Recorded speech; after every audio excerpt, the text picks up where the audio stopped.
چلیں ہم بات کرتے ہیں انشاءاللہ آج تھوڑا سا غزوات کے حوالے سے بات کریں گے اللہ تعالیٰ کی توفیق سے۔ بسم اللہ الرحمن الرحیم ان الحمد للہ والصلاة والسلام علی اشرف الانبیاء وعلی آلہ واصحابہ اجمعین اما بعد۔ عزیز طلبہ، نبی اکرم صلی اللہ علیہ وآلہ وسلم جب مہاجر بنے تو اس میں سب سے پہلی چیز جو اہل اسلام کے لیے تھی وہ یہ تحفظ اور امن کا ایک گہوارہ تھا جو مدینہ کی صورت میں اللہ تعالیٰ نے عطا فرمایا۔ لیکن ظاہر بات ہے کہ اسلام اپنے احکام مکمل فرماتا ہے، اور اس میں یہ بات واضح ترین ہے کہ مسلمان جو ہیں وہ صرف اپنی ذات تک محدود نہیں رہتے، بلکہ وہ اپنے تمام بھائیوں کی حفاظت کا بھی ساتھ ساتھ احساس رکھتے ہیں۔ اور اس سلسلے میں اللہ تعالیٰ نے کچھ ایسے افراد جو کہ مسلمان ہو گئے تھے، وہ مکہ میں ہی رہ گئے، یا دیگر کئی ایسے جو کہیں اور حبشہ کے اندر گئے ہوئے تھے اور اس طرح دیگر پھیلے ہوئے تھے، ان کی حفاظت کا بھی اہتمام اللہ تعالیٰ نے فرمانا تھا۔ تو اس لیے آنے والے اوقات میں بھی، آنے والے جو قیامت تک کے لیے اوقات ہیں، ان کی حفاظت، مسلمانوں کی حفاظت بھی اولین ترجیح ہے اسلام میں۔ تو نبی اکرم صلی اللہ علیہ وآلہ وسلم کو اللہ تبارک و تعالیٰ نے یہ حکم ارشاد فرما دیا کہ وَأَذِّن فِي النَّاسِ، کہ تمہارے اوپر جو ہے وہ قتال اب فرض ہے اور اس کی اجازت ہے۔ اللہ تعالیٰ نے سب سے پہلے تو اس بات کی اجازت دی کہ اگر آپ کی طرف کوئی آپ کے خلاف کوئی بندوبست کرتا ہے تو آپ بھی اس کے خلاف جو ہے وہ اپنی کارروائی کر سکتے ہیں، اور جہاد کے لیے آپ کو تیار رہنا پڑے گا۔ پھر اللہ تعالیٰ نے جزیرہ نماء عرب سے پھر وسعت عطا فرما دی، اور لوگ جو ہیں وہ بعض ایسے بھی ثابت سامنے آئے جو کہ جزیرہ نماء عرب سے باہر سے بھی اسلام کے اوپر حملہ آور ہونے والے تھے۔ تو اللہ تعالیٰ نے مسلمانوں کو یہ بھی توفیق دی کہ وہ ہر علاقے میں پہنچے۔ چنانچہ نبی اکرم صلی اللہ علیہ وآلہ وسلم مدینہ پہنچے تو وہاں پہ میثاق مدینہ اور اس کے ساتھ ساتھ مواخات قائم کرنے کے بعد جو اہم ترین معاملات ہوئے اس میں غزوہ بدر ہے۔ غزوہ بدر ایک ایسا غزوہ ہے کہ جس کے اندر اللہ تعالیٰ نے مسلمانوں کو فتح و نصرت عطا فرمائی، اور اس میں بہت سارے ایسے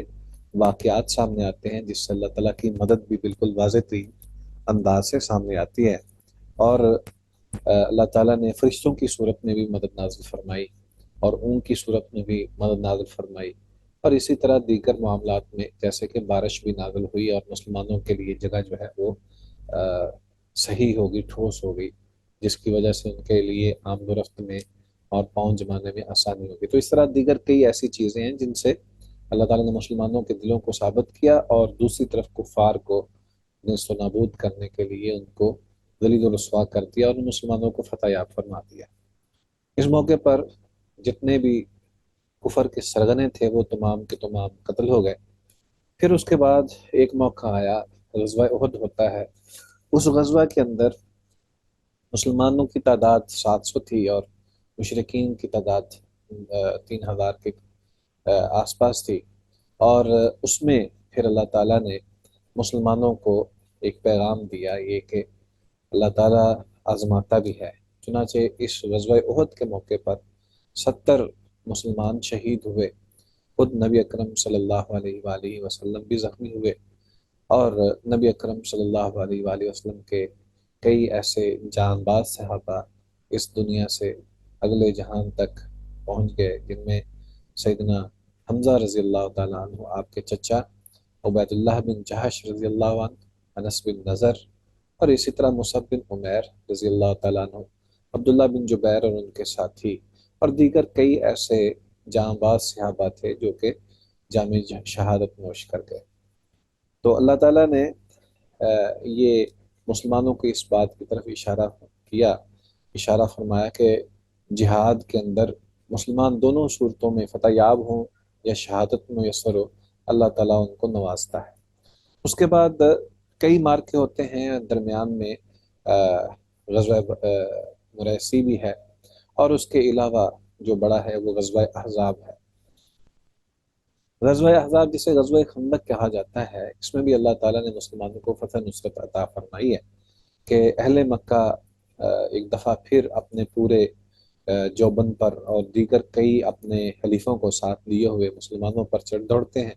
اور مدینے کا محاصرہ کرتے ہیں۔ اللہ تعالیٰ نے نبی اکرم صلی اللہ علیہ وآلہ وسلم کو جو دانائی اور شعور عطا فرمایا تھا، جس کی وجہ سے سیدنا سلمان فارسی کے مشورے کے بعد ایک خندق کھود دی جاتی ہے، تو اللہ تعالیٰ نے اس ذریعے سے مسلمانوں کی حفاظت فرمائی۔ اس کے بعد کفار جو ہیں وہ بہرحال نقصان اٹھاتے ہوئے واپس چلے جاتے ہیں۔ اسی طرح اس کے بعد بھی کئی ایسے چھوٹے موٹے کئی ایسے غزوے ہوئے اور سریے بھی ہوئے کہ جس میں نبی صلی اللہ علیہ وآلہ وسلم اپنے صحابہ کو اپنی جگہ پر بھیج دیتے ہیں۔ بالآخر چھٹی ہجری میں ایک واقعہ رونما ہوتا ہے جس میں بیعت رضوان جس کو کہا جاتا ہے، یہ صلح حدیبیہ کا بھی نام اس کو دیا جاتا ہے، جس میں نبی اکرم صلی اللہ علیہ وآلہ وسلم سے پہلے ایک خواب دیکھتے ہیں، اور اس خواب کے اندر ان کو یہ بتایا جاتا ہے کہ آپ بیت اللہ کا طواف کر رہے ہیں۔ تو نبی صلی اللہ علیہ وسلم اپنے صحابہ کو فرماتے ہیں کہ بھئی آپ چلیں، طواف میں نے دیکھا ہے تو اس کا مطلب یہ ہے کہ ہم نے عمرہ کرنا ہے۔ چنانچہ تمام صحابہ اکٹھے ہوتے ہیں اور مکہ کی طرف چل پڑتے ہیں۔ رستے میں ایک مقام پر نبی اکرم صلی اللہ علیہ وآلہ وسلم کو روک دیا جاتا ہے، اور یہ حدیبیہ کا مقام ہے جو کہ مکہ سے بالکل قریب ہی ہے۔ نبی صلی اللہ علیہ وآلہ وسلم وہاں مشرکین مکہ کے ساتھ بات چیت کرتے ہیں اور ان کو سمجھاتے بجاتے ہیں، اور اپنے سفیروں کو بھی روانہ کرتے ہیں، جن میں حضرت عثمان رضی اللہ تعالی عنہ بھی بالخصوص تھے۔ تو ایک موقع ایسا بھی آتا ہے کہ نبی صلی اللہ علیہ وسلم کو یہ افواہ ملتی ہے کہ سیدنا عثمان بن عفان رضی اللہ تعالی عنہ کو شہید کیا گیا ہے۔ ایسی صورتحال میں نبی اکرم صلی اللہ علیہ وآلہ وسلم بیعت لیتے ہیں۔ اب یہ بیعت جو ہے وہ اس میں یہ بات واضح ہے کہ موت کے اوپر بیعت تھی، اور اس میں یہ اعلانیہ طور پر یہ بات شامل تھی کہ ہم سیدنا عثمان رضی اللہ تعالی عنہ کی شہادت کا بدلہ لینے کے بغیر واپس نہیں جائیں گے۔ یہ ایک ایسی بیعت تھی کہ جس کے ذریعے اللہ تعالیٰ نے مسلمانوں کو اس بات کے اوپر سراہا اور ان کی مدح سرائی بھی کی کہ اللہ تعالیٰ کے یہ بندے نبی اکرم صلی اللہ علیہ وآلہ وسلم کے ہاتھ پر بیعت کر رہے تھے، اور اللہ تعالیٰ کا اوپر ہاتھ ہے، اور اللہ تعالیٰ ایسے لوگوں سے راضی ہے۔ تو نبی اکرم صلی اللہ علیہ وآلہ وسلم کی یہ جاں باز صحابہ ایک موقع پر بدر والے لوگ جو کہ سابقون الاولون ہیں، ان کو شمار کرتے ہوئے اللہ تعالیٰ نے ان کو سراہا، اور پھر یہ اسی طرح دیگر کئی مقامات پر دیگر غزوات کے بعد نبی اکرم صلی اللہ علیہ وآلہ وسلم کے صحابہ کو اللہ تعالیٰ نے بیعت رضوان کے موقع پر بھی سراہا۔ یہاں پہ 1700 کے قریب صحابہ جو ہیں وہ شامل ہوتے ہیں اس بیعت کے اندر۔ 1400 سے لے کر 1700 کی تعداد بیان کی جاتی ہے۔ تو نبی اکرم صلی اللہ علیہ وآلہ وسلم اس موقع پر عمرہ نہیں کر پائے، اور آپ صلی اللہ علیہ وآلہ وسلم کے ساتھ یہ معاہدہ طے پایا کہ آپ اس دفعہ واپس چلے جائیں، اگلے سال آپ آ جائیں۔ چنانچہ نبی صلی اللہ علیہ وآلہ وسلم 10 سال کا معاہدہ کر کے کہ جنگ بندی کا 10 سال کا معاہدہ کر کے واپس تشریف لے جاتے ہیں، اور اس کے بعد پھر نبی صلی اللہ علیہ وآلہ وسلم ایک نئے انداز سے اسلام کو پھیلانے کے لیے کمر بستہ ہو جاتے ہیں۔ اس کو بظاہر صحابہ یہ دیکھتے ہیں کہ اس میں مسلمانوں کے لیے شرمندگی کی بات ہے کہ ہم گئے ہیں عمرہ کرنے کے بغیر واپس پلٹے ہیں، لیکن اللہ تعالیٰ نے اسے فتح مبین کا نام دیا۔ تو فتح مبین کا انداز یہ تھا کہ 7ویں ہجری میں، محرم 7ویں ہجری میں، پھر نبی اکرم صلی اللہ علیہ وآلہ وسلم حجاز سے باہر دیگر جتنے بھی بڑے بڑے ممالک تھے اور اس دور کی بادشاہتیں تھیں، یا ان کے کارندے اور ان کے گورنرز وغیرہ تھے، ان تمام کو نبی صلی اللہ علیہ وآلہ وسلم نے اسلام کی دعوت دی اور انہیں خطوط لکھے۔ یہ ایک ایسی سفارتکاری تھی اسلام کی جس کو سراہا گیا، اور اسلام کا بول بالا جو ہے وہ پوری دنیا کے اندر پھیل گیا۔ نبی اکرم صلی اللہ علیہ وآلہ وسلم نے اس موقع پر کیسر و کسریٰ کو بھی خطوط لکھے، حبشہ کے بادشاہ کو بھی خط لکھا، اور اسی طرح دیگر جو چھوٹے کئی ایسے علاقے تھے جو کہ جیسے کہ یمن کا علاقہ ہے، یا بحرین کا علاقہ ہے، یا منظر بن ساوا کی بادشاہت ہے، ان تمام کو خطوط لکھے گئے۔ اور شام کی سرحدوں پر جو باجگزار کچھ ایسے قبائل کے سردار تھے ان کو بھی خطوط لکھے، اور دوسری طرف کسریٰ کو بھی خط لکھا۔ تو مقصد یہ ہے کہ اللہ تعالیٰ نے اس موقع پر اسلام کو پوری دنیا کے اندر اس حوالے سے ایک تعارف جو ہے ان کو تک پہنچ گیا کہ آخری نبی جو ہیں وہ آ گئے ہیں۔ تو نبی اکرم صلی اللہ علیہ وآلہ وسلم نے ان تمام کو دعوت اسلام دی، اور انہیں اس بات کی طرف بھی جو ہے ان کے دل میں یہ بات بھی بٹھا دی کہ اگر آپ اسلام قبول نہیں کریں گے تو آپ امن میں نہیں ہیں، ٹھیک ہے؟ آپ امن میں اس وقت آئیں گے کہ جب آپ اسلام قبول کریں گے۔ تو یہ ایک ان کے دل کے اندر ایک ہیبت بھی طاری ہونا تھی۔ اس موقع پر بہت سارے جتنے بھی جن کی طرف خطوط لکھے گئے تھے ان تمام نے، کچھ نے اچھا سلوک کیا سفیروں کے ساتھ، اور کچھ نے نبی صلی اللہ علیہ وسلم کے سفراء کے ساتھ برا سلوک بھی کیا۔ تو نبی اکرم صلی اللہ علیہ وآلہ وسلم جو داخلی طور پر انتشار کا شکار ماحول تھا اس سے نکل کر اب نبی اکرم صلی اللہ علیہ وآلہ وسلم عالمی سطح پر اس کو لے کر جا رہے تھے۔ اور اس موقع پر اللہ تعالیٰ نے نبی اکرم صلی اللہ علیہ وآلہ وسلم کو داخلی یعنی حجاز کے اندر امن اور اطمینان عطا فرما دیا۔ یہ جو داخلی اطمینان تھا یہ بہت ہی اہمیت کا حامل تھا۔ نبی اکرم صلی اللہ علیہ وآلہ وسلم ارد گرد کے جتنے بھی قبائل تھے ان تمام سے مطمئن ہو گئے۔ اب نبی اکرم صلی اللہ علیہ وآلہ وسلم عالمی سطح پر اسلام کو پھیلانے کے لیے وقف ہو چکے تھے۔ چنانچہ سب سے پہلا کام یہ کیا کہ نبی اکرم صلی اللہ علیہ وآلہ وسلم نے ان یہود کی سرکوبی کے لیے جہاد کا اعلان کیا جنہوں نے غزوہ احزاب اور دیگر غزوات کے اندر مشرکین مکہ کی پشت پناہی کی تھی یا انہیں اکسایا تھا۔ چونکہ یہود کے 3 قبیلے مدینہ میں تھے جنہوں نے بدعہدی کی، اور کسی نہ کسی طرح مسلمانوں کے ساتھ انہوں نے بدعہدی کرنے کے بعد وہاں سے کچھ قبائل ایسے تھے جو کہ وہاں سے جلا وطن ہوئے، اور کئیوں کو وہاں پہ مقتول ہونا پڑا۔ تو ایسی صورتحال میں جو خیبر کے یہود تھے انہوں نے